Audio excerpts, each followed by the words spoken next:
Normally जब हम किसी डॉक्टर के पास जाते हैं तो डॉक्टर सबसे पहले बिठा के हमारा ब्लड प्रेशर टेस्ट करते हैं। हमारे हाथ पे कुछ कपड़ा लपेट दिया जाता है, डॉक्टर अपना स्टेथोस्कोप फिक्स करते हैं और कुछ एक्टिविटी करके फाइनली में बताते हैं कि आपका ब्लड प्रेशर बढ़ा है, नॉर्मल है या फिर कम हुआ है। तो वो जो डिवाइस डॉक्टर के पास पड़ा होता है उसका नाम है स्पिग्मोमेनोमीटर। उसमें जो आपको लिक्विड दिखता है जो ऊपर या नीचे जा रहा होता है उसका नाम है मर्क्यूरी। इसलिए हम लोग यहाँ पे हमारा ब्लड प्रेशर mm/Hg यूनिट में मेजर करते हैं। ठीक है, तो सबसे पहले क्या होगा, डॉक्टर हमें कपड़ा वो लपेट देंगे, बहुत टाइटली हमारे हाथ पे वो फिक्स करते हैं ताकि वहां से ब्लड सर्कुलेशन होना बंद हो जाए। सेकंडली डॉक्टर अपना स्टेथोस्कोप वहां पे लगाते हैं अपने कान में फिक्स करके। सही है।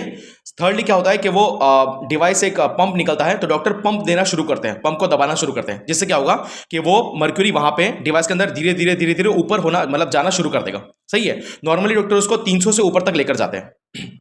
अब क्या होता है कि वो पंप के बाजू में एक छोटा सा स्क्रू होता है तो डॉक्टर पहले स्क्रू को टाइट कर देंगे, उसके बाद धीरे धीरे धीरे स्क्रू को रिलीज करना लूज करना स्टार्ट करेंगे, जिससे क्या होगा कि वो मर्क्यूरी धीरे धीरे धीरे धीरे नीचे आना शुरू होता है। ठीक है, समझ लो कि वो जो पेशेंट बैठा है उसका ब्लड प्रेशर नॉर्मल है, तो जैसे वो मर्क्यूरी नीचे नीचे आएगा करीबन 120 तक आएगा रीडिंग तक, तो वो रीडिंग पे डॉक्टर को एक आवाज आना शुरू होता है तो डॉक्टर वो नोट कर लेता है। उसके बाद डॉक्टर स्क्रू को और धीरे धीरे धीरे धीरे लूज करना शुरू करता है तो मर्क्यूरी धीरे धीरे धीरे धीरे और नीचे जा रहा है। समझ लो एक पर्टिकुलर रीडिंग आई, समझ लो 80 आया तो 80 पे वो आवाज आना बंद हो गया तो डॉक्टर उसे भी नोट कर लेता है। राइट, तो अब क्या हो गया, डॉक्टर को दोनों रीडिंग मिल गए, जब आवाज आना शुरू हुआ और जब आवाज आना बंद हुआ।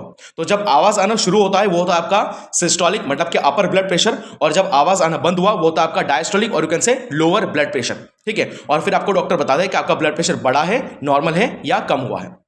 इस तरीके से पूरा मैकेनिज्म चलता है। तो यहाँ पे आवाज आना शुरू और बंद क्यों हुआ वो मैं आपको थोड़ा बता देता हूं कि जब कभी कपड़ा यहाँ पे टाइटली लपेटा ना, फिक्स किया ना कफ को, तो आपका ब्लड सर्कुलेट करना बंद कर दिया। लेकिन धीरे धीरे जब स्क्रू को लूज करना स्टार्ट किया तो धीरे धीरे कपड़ा भी ढीला ढीला होना शुरू होता है, उसके ऊपर प्रेशर कम होता है। तो क्या हुआ, ब्लड हमारे हाथों से ऑल सडन जाना शुरू कर दिया, एकदम फास्ट जाना शुरू कर दिया, तब जाके आवाज शुरू हुआ। बराबर है। और ये ब्लड जाना शुरू कर दिया तो आवाज शुरू हो गया, तो अब आवाज आता रहेगा आता रहेगा आता रहेगा टिल कि हमारा ब्लड प्रेशर मतलब कि हमारा ब्लड फ्लो करना शुरू कर दे नॉर्मल लेवल पे। सही है। तो ऑल सडन जब ब्लड फ्लो होना शुरू हुआ तो आवाज आना शुरू हुआ, और जब ब्लड सर्कुलेशन नॉर्मल हो गया तो आवाज आना बंद हो गया।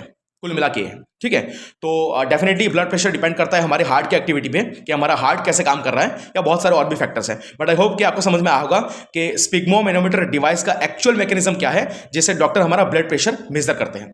Thank you so much.